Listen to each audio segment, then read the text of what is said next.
இந்த வினாவில் நாங்கள் பார்க்குற விஷயம் தரம் 9 உள்ள எண்கோளங்களின் பொது உறுப்புகளை காணல் அப்படின்ற பகுதி.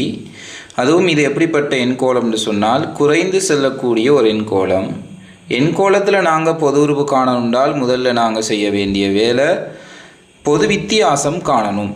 அப்போ இந்த எண்கோளத்தில் பொது வித்தியாசம் டி பொது வித்தியாசம்னு நாங்கள் குறிப்பிடுவோம். பொது வித்தியாசம் எப்படி காண்றன்னு சொன்னால், ஒரு எண்கோளத்தில் பின்னால் உள்ள உறுப்பிலிருந்து அதற்கு முன்னால் உள்ள உறுப்பை நாங்கள் கழிப்போம். உதாரணத்துக்கு 4லிருந்து கழிக்க போகிறேன் நான் 7.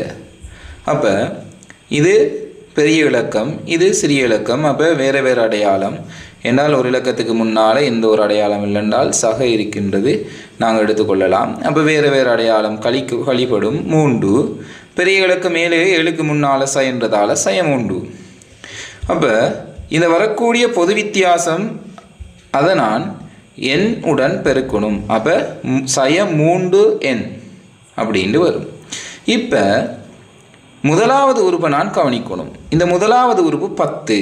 அப்போ சய 3உடன் நான் எந்த பெருமானத்தை சேர்த்தால் எனக்கு 10 கிடைக்கும்னு பார்த்தா 13 எனும் பெருமானத்தை நான் சேர்த்தா வேறு வேறு அடையாளம் கழிபட்டால் 10 பெரிய இலக்கம் 13ன்றதால சக 10 அப்படின்றது கிடைக்கும். அப்போ எனக்கு இங்கே இருக்கக்கூடிய சக 10 எனும் முதலாவது உறுப்பு கிடைக்கணும்னால் நான் சய 3உடன் சக 13 நான் கூட்டணும். ஆகவே இங்கே நான் சேர்க்க வேண்டிய பெருமானம் சக 13. இதே மாதிரி நீங்கள் இந்த வினாவை செய்து கொள்ளக்கூடியதாக இருக்கும்.